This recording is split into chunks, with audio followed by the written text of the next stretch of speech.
नमस्कार. मी विश्वास उटकी. कालच पार्लमेंटमध्ये एक कायदा मांडण्यात आला आणि तो पास झाला. म्हणजे हे काय ऑनलाईन गेम जे असतात, हे पूर्णपणे बॅन केलेले आहेत या देशाच्या एका नवीन कायद्याने. आणि हा हा हा बॅन करत असताना त्यांनी जी कारणं दिली आहेत, की तरुण वर्ग हा जवळ-जवळ त्या ऑनलाईन गेमचा ॲडिक्ट झालाय. हे स्पेक्युलेशन स्वरूपाचे आहेत. इथे जनतेचा पैसा खूप मोठ्या प्रमाणामध्ये चुकीच्या गोष्टीसाठी वाया जातोय आणि हो हे अनप्रोडक्टिव्ह आहे. अशी सगळी कारणं देत ऑनलाईन गेममधून जनतेची फसवणूक होते आहे आणि म्हणून हे गेम आम्ही पूर्णपणे बॅन करतो. हे बेकायदेशीर आहे, असा हा कायदा म्हणतो. कालच्याच पार्लमेंटमध्ये हा कायदा पास झालाय. पण एक लक्षात घ्या, आपण एक ताजं उदाहरण घेऊ. हा कायदा पास झालाय, चांगलं झालं की नाही? तर खूप चांगलं झालंय. पण सरकार इतक्या उशिरा का जागं होतंय?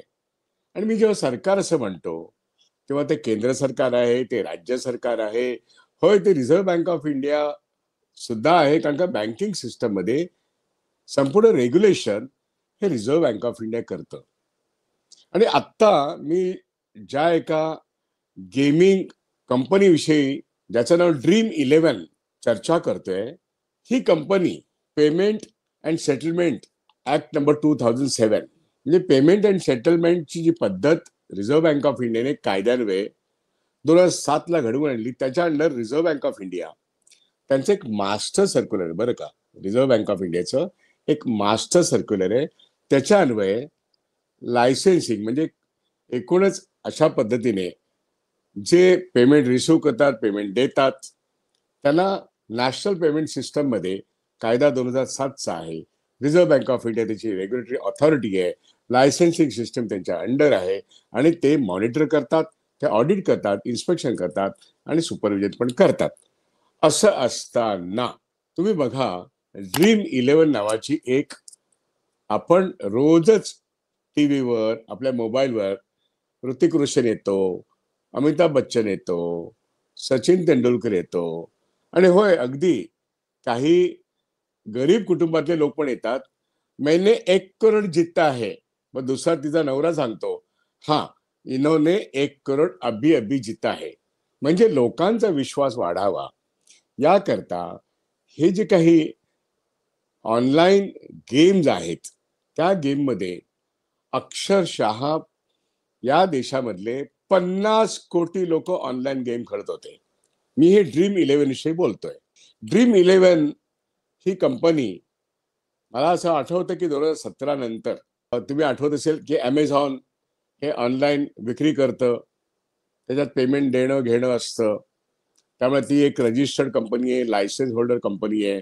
तसंच आपण पेटीएम बघतो किंवा फोन पे बघतो किंवा या ज्या काही सिस्टम्स आहेत, या reserve bank of India as a regulatory body म्हणजे नियामक संस्था म्हणून त्यांना लायसन्स देते आणि मॉनिटरिंग करते आणि ऑडिट इन्स्पेक्शन सगळं करतं आणि अत्यंत स्ट्रिक्टली हे करतं. काही चुकीचं असेल तर फाईन पण करतं. पण मग ही ड्रीम11 नावाची एंटरटेनमेंट गेमिंग करणारी कंपनी ही आरबीआयच्या नजरेतून सुटली कशी?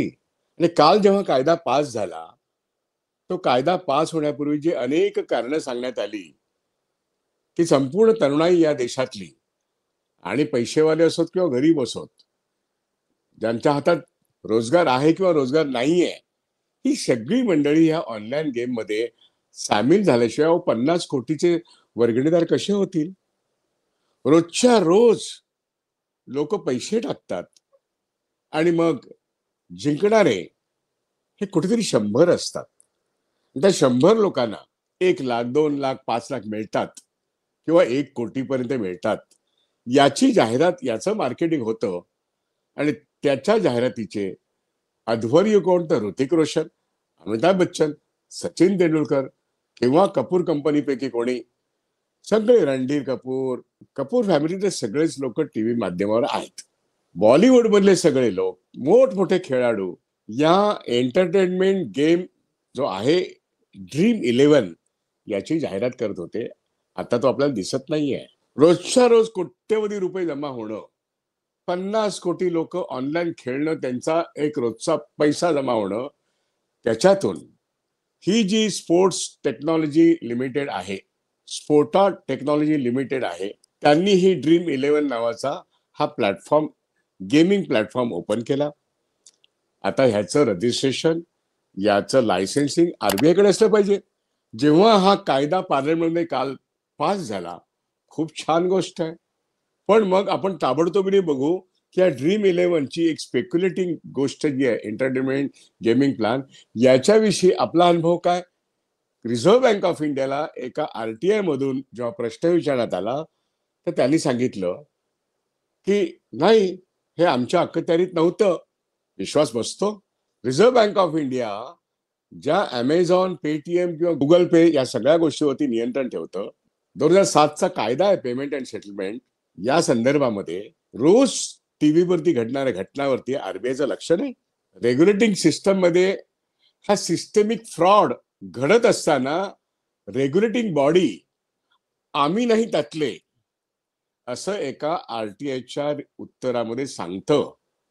काय गोडबंगाल आहे, काय गोडबंगाल काय. मास्टर सर्क्युलर आरबीआयचं आहे.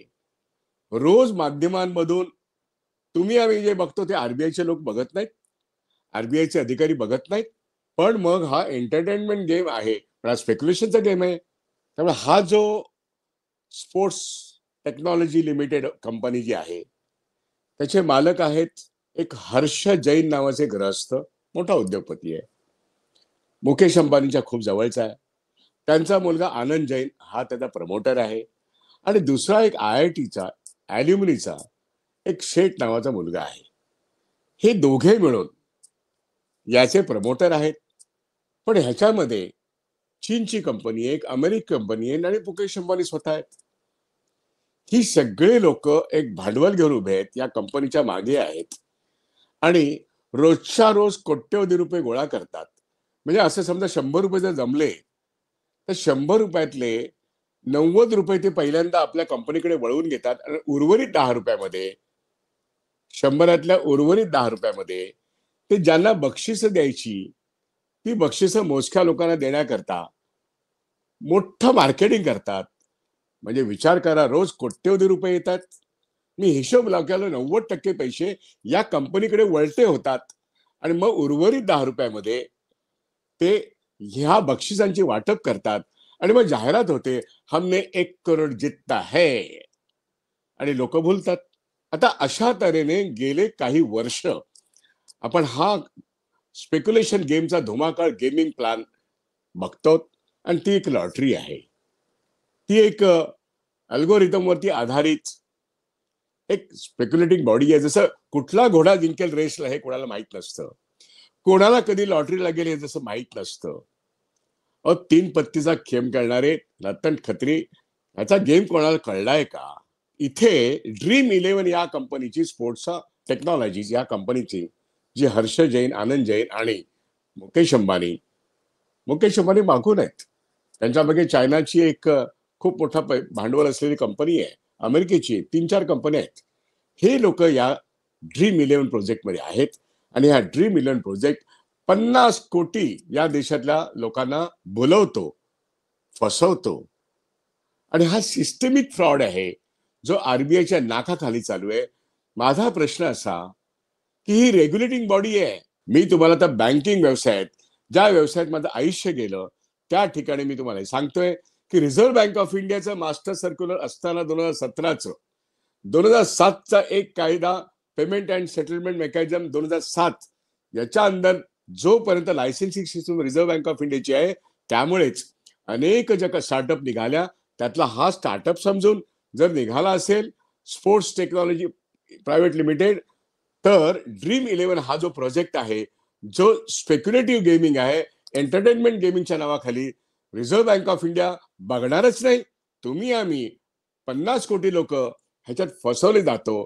पण आज एका आरटीआयच्या उत्तराला त्यांनी सांगितलं, we got nothing to do with this game. आणि आरटीआय मध्ये त्यांनी हेही सांगितलं, आम्ही याचं इन्स्पेक्शन केलं नाही किंवा आम्ही याचं ऑडिट केलं नाही, आम्ही ह्याच्यावरती विजिलन्सच ठेवला नाही. असं का. जनतेने सवाल विचारण्याची गरज आहे. अरे का बाबा, सरकारने हा सवाल विचारला पाहिजे. आणि हो, इलेक्टेड रिप्रेझेंटेटिव्हनी पण विचारला पाहिजे.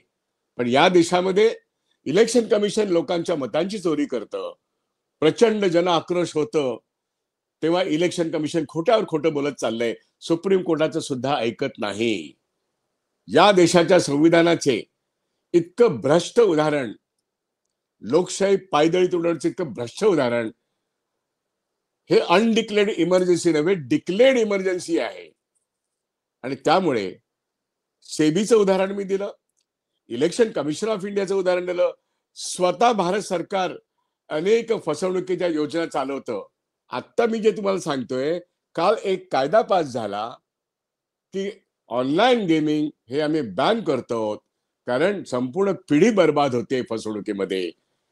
खूप छान बोललात, खूप छान कायदा केलात. पण इथे रिझर्व्ह बँक ऑफ इंडियाने ड्रीम इलेव्हनच्या बाबतीत जो काही त्यांचा सिस्टेमिक फ्रॉड आहे, त्या फ्रॉडकडे दुर्लक्ष केलं आणि सामान्य जनता आणि सुशिक्षित जनता, पढित मूर्ख आणि अनपढ मूर्ख हे सगळे या स्पेक्युलेशन मध्ये फसवले गेले.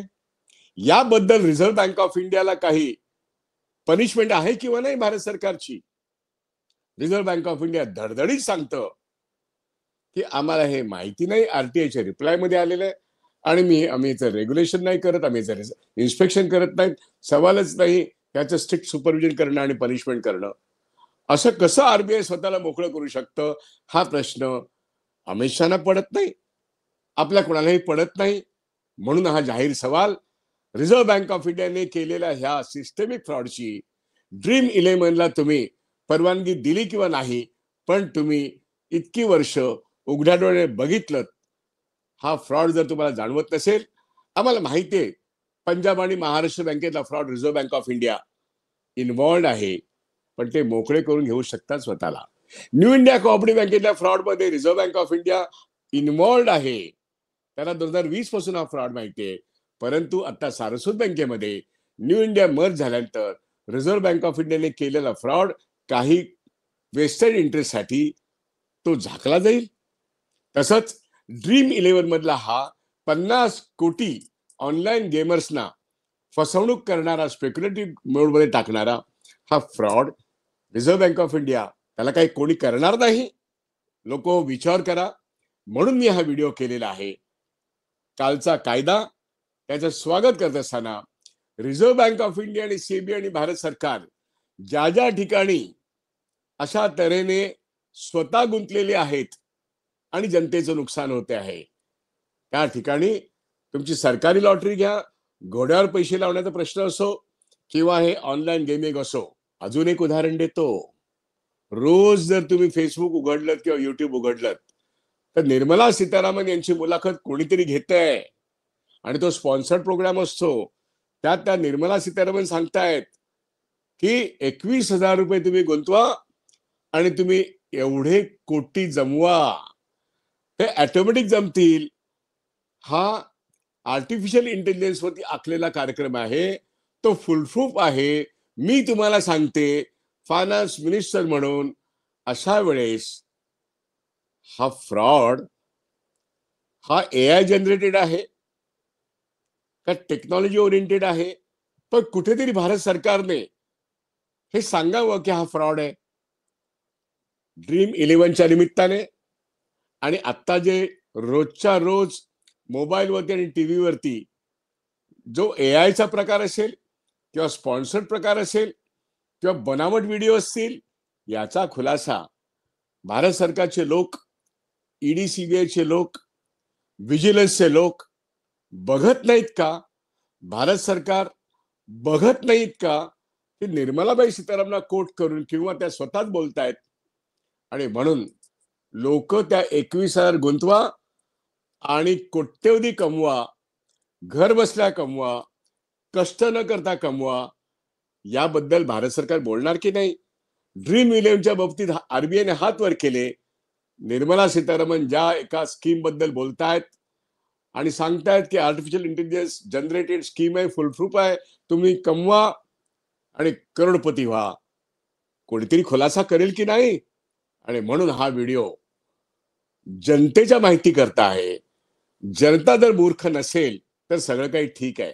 पण जनता मूर्ख बनत असेल, तर आपल्याला ऑनलाईन मूर्ख बनवणाऱ्या एक गोष्टी संपल्या, की दुसऱ्या गोष्टी चालू होतात. म्हणून हा व्हिडिओ मी आज केलेला आहे. आपण विचार करावा आणि अशा तऱ्हेने सरकारला प्रश्न विचारण्यासाठी आपण सज्ज राहावं, की सर्व स्पेक्युलेटिव्ह ॲक्टिव्हिटी बंद झाल्या पाहिजेत. शेअर मार्केटमधलं स्पेक्युलेशनवरती नंतर बोलेन, रोजच बोलतो. पण आत्ता काल एक कायदा केल्यामुळे त्या कायद्याचं स्वागत करताना आत्ता जो रिझर्व्ह बँक ऑफ इंडियाने जो आपला अनाडीपणा दाखवला, जो एक सिस्टमिक फ्रॉड त्यांनी लपवण्याचा प्रयत्न केला आणि हात हात वर करून मोकळे झाले. आणि मी आत्ता कोट केलं निर्मला सीतारामन यांचा ऑनलाईन एक व्हिडिओ सारखा गेले काही महिने फिरतोय. कृपा करून गंभीरपणे हा व्हिडिओ ऐका, लाईक करा आणि शेअर करा. धन्यवाद. इथेच थांबतो.